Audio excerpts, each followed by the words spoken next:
Hey everybody. Welcome to part 2 of the DM's diary for Rime of the Frost Maiden. If you haven't been caught up, please go watch the first one. Again, this is made for just me and my party members, so we can kind of keep in contact and have some kind of relevance when it comes to discussion and keeping up. Sometimes people can't make it, as you know, that happens. This is also in order to help those that are wishing to run this module. And if you've never had ran a module before, sorry, Frank knocked over the book. If you've never ran a module before, and you need some guidance, this is the place to be. Because I have been a DM most of my life, but running a written campaign is something completely different. It's a completely different monster. This is the book, Icewind Dale, Rime of the Frost Maiden. So far, so good. 2 sessions in, they are still level 1. Um, and it's good. My notes, on the other hand, are in this book.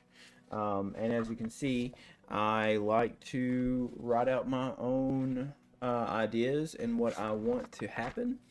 Um, so yeah, that's where it is. It's been late. This video's been late coming because number one, we didn't get to play a session. Number two, I got COVID. Number three, I recorded this video and then um, on the wrong computer, so it didn't record it. So there's that. So this is what's going on. So they make it to the town. They make it to the town with the wagon and the kobolds, and they debate on what to do. They don't know what direction to go, because Parley Stewmaker has worked there. He knows the area, so he lets them know. And he tells them that they should go to the buried treasure first. The buried treasure is an inn that doesn't serve food, it's just there to house you, right? Um, as they go there, they notice that on the walls of the inn are a big bunch of sifting pans that dwarven prospectors used to use. They notice that the town's pretty empty. It's pretty void of people at the moment. They go inside and they meet Cora, the owner. Turns out she's really sad. They find out that her son has discovered some of the black ice, and he brought it home, and started acting really weird and very aggressive toward her and very reclusive. And in the end, two tieflings showed up and scooped him up, and they left in the middle of a blizzard, which is a very dangerous thing to do. She thinks that they went to a castle on the other side of Icewind Dale. They did not promise to go there or to find him, but they did promise that if they heard anything, they would report back to her. Parley feels really bad for her, so he leaves some gold behind. Then they take the wagon to the center of town where there are five brothers taverns. It's a tavern. It's a set of five taverns that was ran by five brothers. At this point, there's only one brother left. He runs one tavern a week and then goes to the next one to change the idea. This one that was open was called Grumpy Moose. They go in there and they sell all of their pelts and all the things they're not going to use. Parley keeps all of the whatchamacallit, spices and all of that. And then they go to sell the wagon, and they meet a guy that tries to sell them some sled dogs or an axe beak to travel through the snow. They decline both of those. And as they're leaving, after they've sold the wagon to the guy, after they're leaving, they see that the axe beak does break loose and run away. So it wasn't a trained axe beak, so they kind of avoided getting ripped off there. They take the 55 gold that they made and split it 4 ways. That means they give one to themselves, and to the kobolds. Gaul makes sure that the kobolds get it. and then they set the kobolds free, and they don't know what to do. So the kobolds go back to the Grumpy Moose. They ask Parley who they need to talk to here, who is the speaker. They found out that it's Dorblegruff Shellscar, an older dwarf. Um, so they go to his house and they find that his door's open. They go inside and it's just a mess. There's trash piled up everywhere. There's a big bunch of seashells underneath the bed. There's a lot of things going on, but there's nobody in there. There's not even a fire. That's when they meet this other dwarf named Grinsk. And Grinsk tells them that Dorblegruff has this thing where he's kind of addled and wanders off. He says, I can go either north or south, and then you guys pick the other direction. They pick south, and they find him standing on the edge of the frozen lake where the water actually starts again, completely naked, underneath a robe. Gaul clothes him in his cold winter clothes, and then they lead him home. He looks at Grim and thinks that Grim is someone else and calls him the Great Lady, but nobody seems to know what that is. Once they get back to Shellscar's place, they make a fire, they clothe him, and then Parley realizes he has to go to work. So he goes to the Grumpy Moose, and when he walks in, he sees that the kobolds are cleaning and doing like silly things, and people really like them. But what he learns is that the innkeeper, whose name is Reginald Corvan Mistander, is making them work for free, and that doesn't set well with Parley at all. So that's where it leaves them. Grim follows behind Parley, and then that's when he finds Grinsk, and Grinsk is trying to rally up some people to go find Shellscar because they forgot to tell Grinsk that Shellscar was found. So Grim and Grinsk go back, but while they're walking back, Gaul talks to Shellscar. And what he does is he realizes that Shellscar is addled, but he has a lot of memories. He's an old dwarf, which means he's been around a very, very long time. So he makes some sounds and prestidigitates noise, gives him some alcohol, talks about great times, and Shellscar seems to like warm up to him. That's when Gransk and Grim come back. They walk in and they see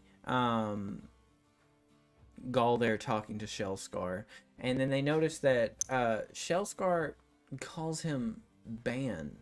Talks about how they were together a long time ago, and that all of the adventures that they had. And Gaul goes along with it. Out of character, this was a very deep RP moment, and I really enjoyed it.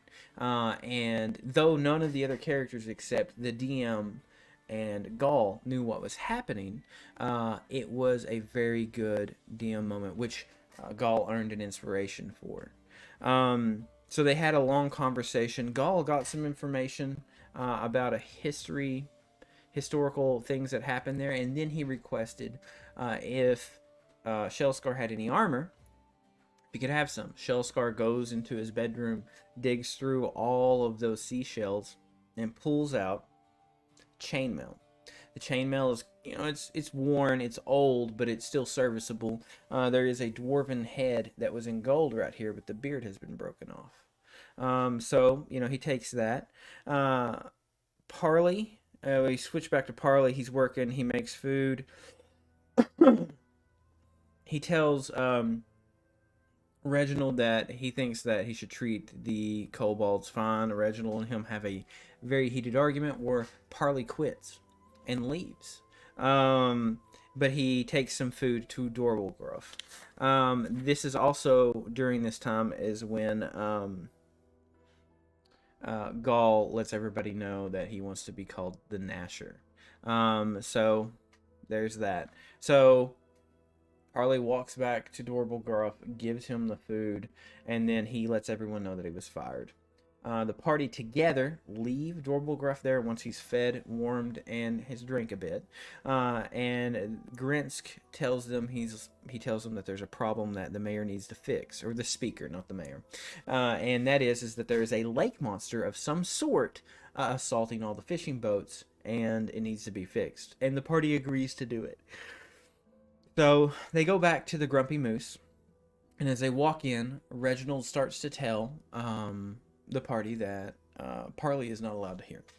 Um, Gaul casts a version of Tasha's hideous laughter where he goes stiff and rigid.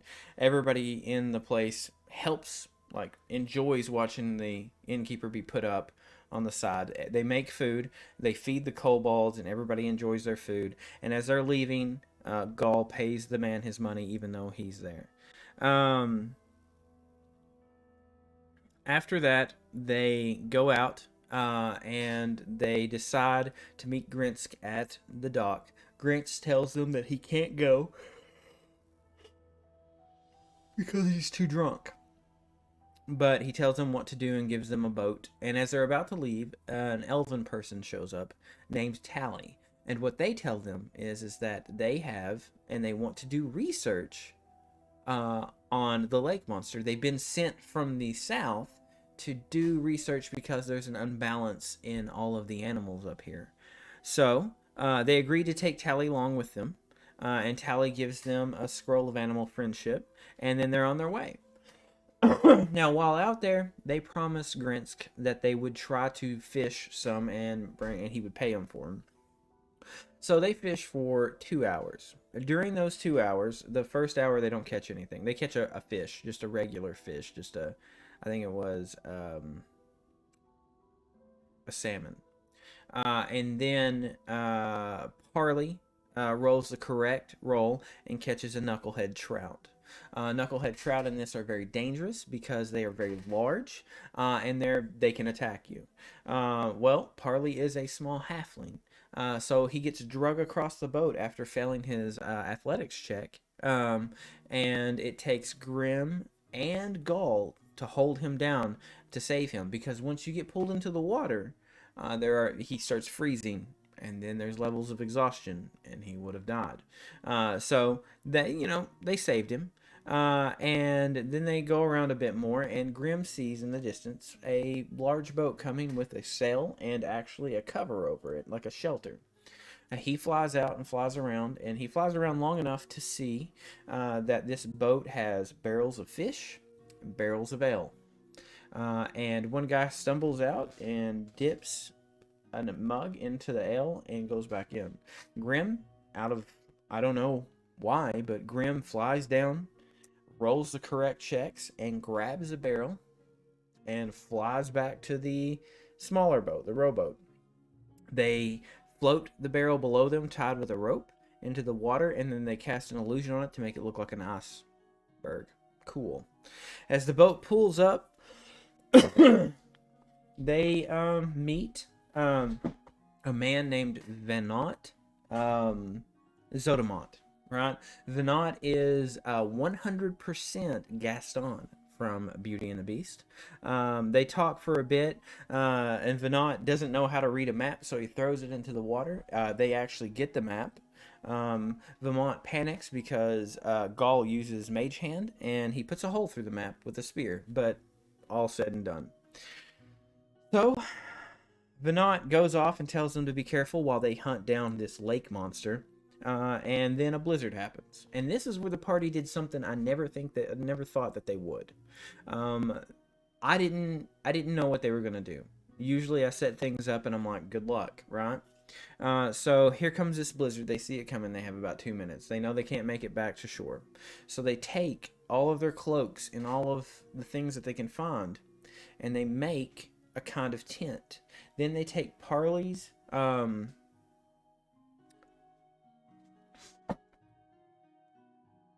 Parley's sorry, I have a cat that's a pain in the ass. They take Parley's cooking pot, and they use papers, and they create a little fire, just a little bitty fire, right? Which is really cool. And then they make enough space, and they sit there and they warm themselves in this makeshift like heating tent through the whole blizzard. And it was like one of the coolest things that I would have never thought of as a player or as a DM, and it was really impressive. But it did allow them to fail a few perception rolls. So their boat got pushed around, and they were out in the middle of the lake for about 30 minutes. So after that, they pull down the tent and they're looking around and they're trying to figure out their bearings. They all fail their perception, passive perception, and this plesiosaurus drops its mouth on the back of their boat and takes a bite out of it, tells them to leave it alone with a slurred voice, and swims through the wreckage of what they realize is the boat of Venat. Um, then, instead of attacking the plesiosaurus, they talk to it because it can talk, which is really strange. They learn that somebody named Ravison promised that it could stay awakened and keep its intelligence as long as it destroyed all the boats that it saw or killed the fishermen. The only reason that it really talked with them for a really long time is because when it attacked that boat, it lifted up the barrels of fish and ate those with its mouth, but then it drank the barrels of ale. So it's drunk. And it turns out that it makes a promise that it'll meet them on the edge of town tomorrow to kind of debate on what they're going to do. Grimm was all for killing the plesiosaurus immediately. I could tell that Gall and Parley are kind of on the fence about it because they think they can reason out with this plesiosaurus what's going on. They also have a tidbit of information that there is a woman in the woods or someone in the woods casting spells on animals. Tally, the person that was riding in the boat with them, they were very excited of what was going on, took a lot of notes. And then the monster swims out away from them, lays on its side, and passes out. So that's what happens there. They go back. They let Grinsk know what's going on. Grinsk is kind of shocked about it, but whatever. And then they decide to turn in for the night. That night they rest, and none of them experience any kind of dreams or anything like that. I'm sorry, I still have a leftover COVID cough. But one thing that does happen is Gall knows that there are two people in a room between them and Parley, and they know that Tally's in this area too. But Gall keeps trying to knock on the door of these people, and they won't answer the door, and it's left him a little bit of intrigue. But anyways, they go to sleep, and then they are wakened the next morning by Cora screaming. And when they step out and look out, they see that Tally is laying face down in the hallway with papers going over her, and they're clearly dead. And that's where session 2 stopped. Tomorrow is session 3. Hopefully everybody will be there, and I'm excited to see what will happen. I'm curious to what they're going to do about this murdered wilderness investigator. I'm curious of how they're going to deal with the plesiosaurus. Just a lot of things going on there. I actually did not anticipate that it would take them as long as it did to go through with what they did, but it's been very enjoyable so far. The one thing that I will tell you is that if you go through the city of Bremen, you're going to have to put in a lot of your own descriptions and all of that. I stuck by the book by most of it, and it went well. But we'll see what's going on. The other thing that I'll tell you really quickly is that I discovered online, and I don't know where the link is. I'm very sorry. But I discovered online a way to they extended the weather events and how you can roll them. So when they travel, I roll all of this stuff right here, and it's really cool. And it works out well, and I think it kind of adds to it a little bit. I roll the weather first, and then if I want encounters, I put those in there somewhere. Some people random roll encounters, some people cherry pick. I do a little bit of in between, but I do it mostly thematically. But yeah, that's it. So thanks for tuning in. I apologize for the long delay if anybody actually was upset about that. And hopefully tomorrow will go good, and I can make the so until I see you then, keep rolling those d20s and keep having a fun time in the game. See you guys later.